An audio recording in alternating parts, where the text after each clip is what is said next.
where things get scarier. Three disturbing true horror school stories. Ooh.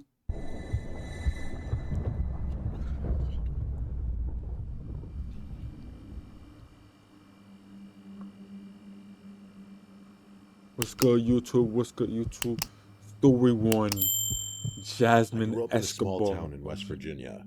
I won't share the name of the college I attended, but it was a small university in a little town about 15 minutes from where I grew up. I was a freshman in 2021, and COVID was still an important factor in my college experience. Facts. One of Or the high biggest school. impacts was on the dorms. Most students didn't stay on campus due to COVID, so they rented apartments nearby. I was poor and didn't have that luxury, so I stayed on campus and drove home for the weekends since I lived so close. Still, I wanted the full college experience in the dorms. On my first day, I met my roommate. We had chatted a little over text because the school had given her my phone number so we could get to know each other, which I thought was a little strange. She messaged me first and seemed nice. Meeting her in person, she was still nice, but didn't say much, and she carried a privileged attitude. One time while talking, she said everyone has their own rooms due to a lack of students. I did last semester, and now until you joined. I was a little taken aback and didn't know what to say, so I just changed the topic and continued the conversation. I told her I lived nearby and that I'd leave for the weekend on Friday and be back on Monday morning at 6. She didn't say much during the weekdays. She mostly stayed with her boyfriend in his dorm room. Now for the creepy part. The first Friday, I packed my bag for the weekend and left. I came back Monday morning at 6, just like I said I would. I didn't have class until 10, so I went back to sleep. I had a thick memory foam mattress, and after lying down for about 10 minutes, I felt the edge of the bed indent. I didn't move. I waited a minute, barely processing what was happening because I was so tired. Then the mattress went back up. That's when it hit me. Someone had leaned on my bed. I turned around and saw her facing the wall, presumably sleeping, so I went back to sleep. The next weekend, I left again and returned at the same time. Again, I wanted more sleep. Moments after lying down, I felt the mattress indent again, but this time it wasn't just the edge. The whole side sagged, and someone was sitting next to me. I didn't move. I lay there, frozen, and then I heard them get up. My bed was very high. In fact, I needed a step stool to climb onto it, and I heard them jump off. I held my breath, then looked over. How short are you, gang? What? How short are you? You short fuck? She was again lying on her bed, facing the wall. I didn't know what to think. Was I hallucinating from the lack of sleep? Was it sleep paralysis? It couldn't be. I could still move. Could someone have gotten into my room? Yo, Impossible. sleep paralysis We were is the something only you don't ones want to play with, bro. keys. I decided I must be extremely tired and just imagining things, so I went back to sleep. Sleep paralysis is so scary. When Monday came around, I was really nervous. I walked in and saw her lying down, facing my bed. She was asleep, so I climbed into bed and tried to sleep as well. 5 minutes later, I felt my bed indent again. I squeezed my eyes shut, felt someone sit next to me, and braced myself to turn around. Then, I felt a hand on the back of my neck. My heart sank. I thought I was going to pass out. I didn't move a muscle. They didn't squeeze, they just held my neck. What felt like hours later, I felt them finally get off my bed. I still didn't move. I stayed frozen for a few more moments, terrified, then turned around. She was facing the wall, sleeping, but I didn't care. I left the room immediately and called my mom. I didn't go to class. I told my mom everything, and she reported it to the school. I was allowed to switch rooms, thank God.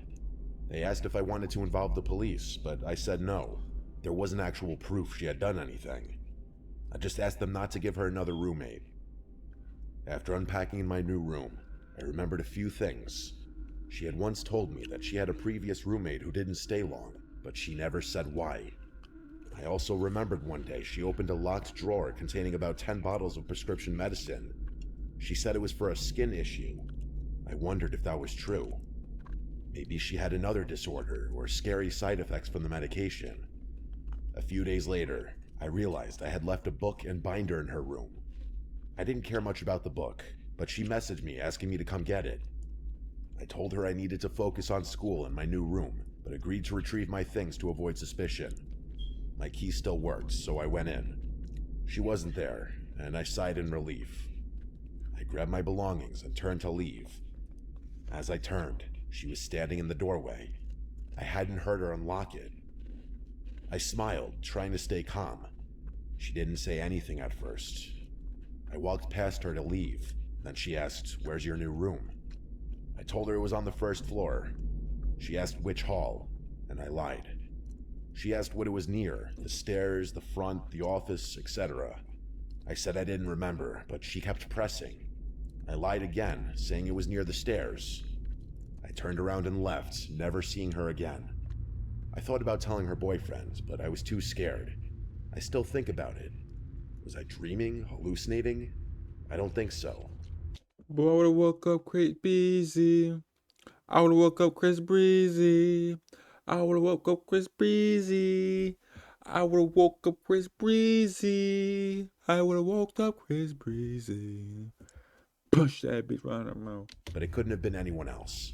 Only we had keys. Maybe she was sleepwalking as a side effect of her medication, or maybe she was planning something sinister. My mom thinks she was testing how close she could get to me before I woke up, and that one morning, she might have actually tried to choke me. I don't know. It's in the past now, and I hope she never had another roommate again.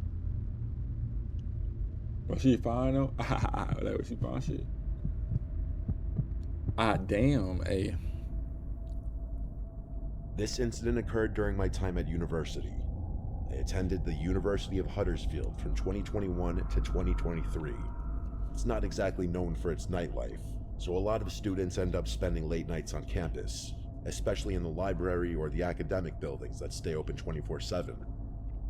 I've never been the type to stay out late myself, but this happened during my last year when I had no choice.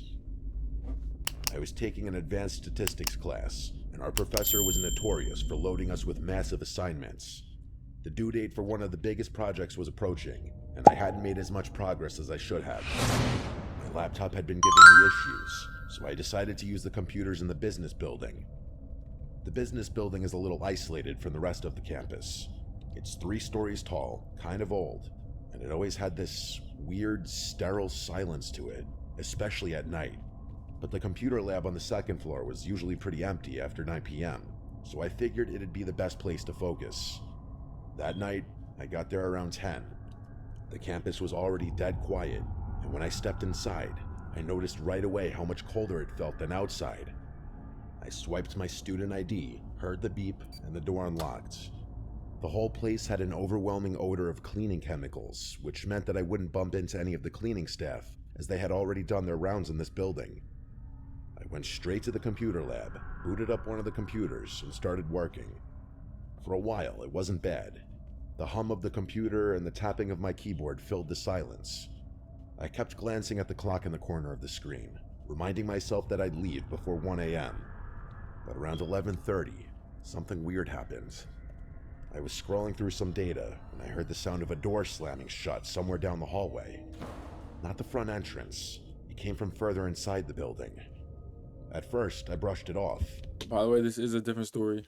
Maybe it was just the air system or the janitor. But then I remembered, the janitors had already come through, and by now they'd be long gone. I tried to ignore it and kept working, but then came footsteps. Slow, heavy footsteps echoing from the hallway outside the lab. They weren't rushed and they weren't faint. Whoever it was, they were walking like they wanted to be heard. I froze in my chair, staring at the computer screen, hoping they'd just pass by. But instead, the steps stopped right outside the lab door. I could see through the little window in the door if I leaned back, but I couldn't bring myself to look. I just sat there, holding my breath. After maybe 10 seconds, I heard the door handle being rattled. It wasn't like someone casually testing it. It was someone deliberately trying to scare me, like whoever it was wanted to open it but couldn't. My heart started pounding. The lab doors locked automatically after a certain time, so I knew they shouldn't be able to just walk in. But the way they kept rattling the handle made me feel sick. After maybe 30 seconds of this, the sound stopped. The footsteps started again, slowly moving down the hall until they faded away. I sat there in silence, debating whether I should just pack up and leave, but my project was due the next morning. If you're in the TikTok, bro, pull up to the purple app and jump a follow over there, bro. Bro, to 100. We got And a 55, part of me thought bro. that maybe it was just another student messing around. I tried convincing myself of that and went back to typing, but not even 10 minutes later, I heard it again. Footsteps. Only this time, they weren't coming from the hallway. They were above me. The ceiling in that building has those thin panels, and you can sometimes hear the pipes when the heat kicks on. But this wasn't pipes. This was the distinct sound of someone crawling or dragging themselves directly above the tiles. I stared up, terrified as to what I would see. I could see one of the tiles shift slightly, just enough to know that weight was pressing down on it. Then came this slow creak, like someone carefully lowering themselves, trying not to be heard. I had enough at this point. I yanked out my flash drive, shoved my notebook into my backpack, and sprinted towards the door. The second I stepped into the hallway, it was like I'd walked into a different world. The hall was dimly lit by those buzzing fluorescent lights, and all I could hear was the sound of my sneakers squeaking against the tiles. I walked fast, You were like trying that, not to bro. outright run. No, I hate things who like squeak, squeak, squeak, squeak, squeak, squeak, squeak, squeak, squeak, squeak, squeak, squeak, when they walk, bro. They pick up your feet, bro. I got to the stairwell, shoved the door open, and started down. That's when I made the mistake of looking up. On the landing above me, just one floor up, there was a man. He wasn't a student, nor was he a professor. He looked out of place, like his clothes were baggy and torn. His face half shadowed, and I could see his mouth was hanging open, like he was grinning really wide. He didn't move. He just stood there, staring down at me. I bolted. I flew down the stairs so fast I almost tripped. I slammed through the first floor door, and I sprinted for the front entrance. My ID card barely registered fast enough to unlock it, but once it clicked, I shoved it open and ran across campus without looking back. I didn't stop until I was inside my dorm, with my door locked behind me and my back pressed against the door as I tried to catch my breath. The next morning, I went back, only because I had to turn in the projects. When I walked into the business building during daylight, it felt like a completely different place. But I noticed something that made my stomach drop. I saw one of the ceiling tiles was missing, the one directly above from where I had been working, along with the one from the corner, which is the tile I saw moving. It was as though someone had been watching me work, then proceeded to rattle the door handle to deliberately mess with me, and when they found the door to be locked, they proceeded to climb back up into the ceiling and enter from there. I dread to think what his intention was if he entered the lab before I ran. I think it's safe to say I'm going to buy a new laptop, and in the future, complete my assignments from the comfort of my own dorm. Oh, fuck no, Annabelle. I chat. No, I do it. My name is Annabelle. I'm 20 years old from Come on, bro. You could have changed their name. You could have changed their voice boxes, bro. the UK, and this happened to me in high school, which is what we call college here in the UK. This was when I was 16. I'm about to tell you about the scariest day of my life. Sounds dramatic, I know, but you'll see why. So for context, my school had these lanyards with ID cards on them, and although anyone can walk into the building, you can only go beyond the foyer if you scan one of these IDs on a screen which opens the door into the school. The IDs have your face and name on them, but a lot of kids flip them around so you can't see their picture. You also need this to open up pretty much every door in the school other than for classrooms. Also, this was a fairly newly built school. It was really small but looked bigger because the building was pretty large. A third of the building was a special school for kids with learning disabilities. Another third of it was a nursery, and the last third of it was the actual high school. I had just started at this high school, and I vividly remember everyone being told on the first day to make sure not to let anyone in the school that we didn't know. The day that this incident happened, it was the second week of school, but this was actually only my second full day there, as I'd been feeling sick all week. I had geography class all day, and it was about halfway through the day when this takes place, about 20 minutes after lunch period. I remember drinking a heck load of juice that I got from the cafeteria at lunch because I had to finish it all before lunch period ended, since we're not allowed drinks out in class, and I had nowhere to put it without it spilling over. So 20 minutes later, and yeah, I really needed to use the bathroom. I asked my teacher if I could go quickly, and we're not usually allowed to go to the bathroom during class anyway, so he was pretty annoyed about this since we only just had break, but he could see I really needed to go, so he reluctantly agreed. This is significant because at this point, nobody else would really be walking around the school. I never even really saw teachers walking around often during class hours. I'd be like, I left the class and let myself through a set of double doors into the cafeteria. And keep in mind, there was nobody in there. There was one time, this kid threatened to pee in the trash can, bro. I swear to you, bro. He's like, man, I'm gonna pee in the trash can and he's not letting me go. I said, bitch, what?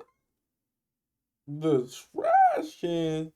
At this point, I carried on walking into another large room with a second set of classrooms, used the bathroom, and let myself back into the cafeteria again to head back to my classroom. When I let myself back through the doors to the cafeteria, though, there was a man sitting at one of the tables. It wasn't weird for someone to be in there. Like I said, people aren't usually walking around during class hours, but they still do. I mean, I was too at that time. I didn't know who it was that was sitting there. He was too old to be a student, so I assumed it was either a teacher or a parent, and I just continued walking.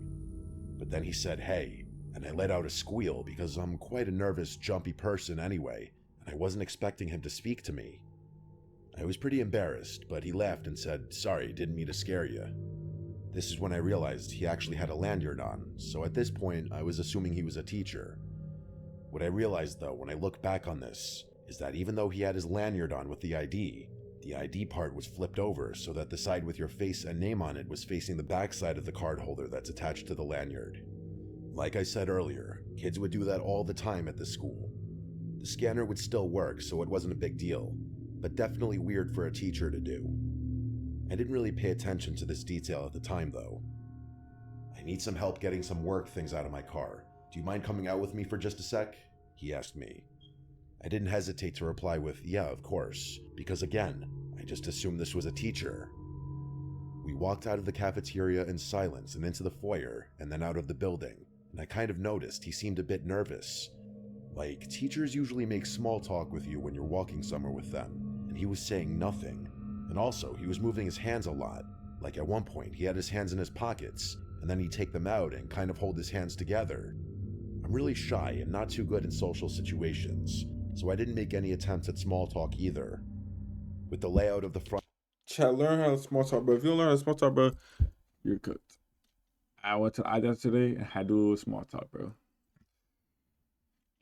of the You school, gotta do it, bro. after You're we cooked left if the you building, don't. you've got about 50 or so meters, which is about 55 yards, to the car park, which you can't see until you're right next to it because there's a bunch of bushes which obscure it. But I learned the right way to Walk say straight to on without turning into the car park. make you You'll be off the make a school conversation property. continue or stop, bro. So we were walking to the car park in silence, and then he suddenly says, "Yeah, my work stuff is in the boot.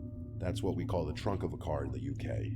You could He laugh said, at "I have a few how bags, worthy. so I just need you to help me carry a couple into the school." I said, "Yeah, that's fine." We got to the car park, and he said, "My car is the blue one down at the end." And as we got a few meters from it, I could kind of see something in the back seat. And as we were getting closer to it, I realized there were at least 2 men hiding in the back seat. I froze, and instead of running away, I blanked, and I guess they saw that I could see them because the back door swung open, and all of a sudden, there was a man scrambling out of the car, and the man who I thought was a teacher grabbed my arm as I turned to run back to the school. This guy was pretty tall and large, by the way, and for context, I'm 5'2" and quite underweight, so I don't know how I managed it. Oh, she's a girl. It's Rush a of girl. adrenaline or whatever, and I used I all the forget, strength in bro. my body to yank my arm out of his grip and start running back towards the school. I could hear multiple heavy footsteps running after me, but thank God, they stopped pretty soon after I started running away, because my school had big glass automatic doors, and you have to just wait for them to open, and they definitely like, wouldn't bro, caught up to me if they kept why going. is that nigga I guess the fact that they were 5'2"? glass doors, though, would have been risky if there was someone walking by. Either way, though, I got into the foyer What's good, and Ethan? ran Appreciate straight the into the likes, open Skanky. cafe, which was attached to the library, and I ran up to the person working at the cafe to tell her the situation. She calmed me down and came with me into the school to a teacher's office and called my parents and the police. There's security cameras in the parking lot, so they were caught and charged with attempted kidnapping. Also, turned out that man was able to enter the building because some kid dropped their lanyard outside the school, and that's what he was using and why he flipped the ID over. I didn't go back to school for a couple of weeks, and I'm still having therapy for this experience, but I felt writing this whole thing down and sharing my story would help me process things. This remains the scariest experience of my life. Tight shit. Tight shit. W talk.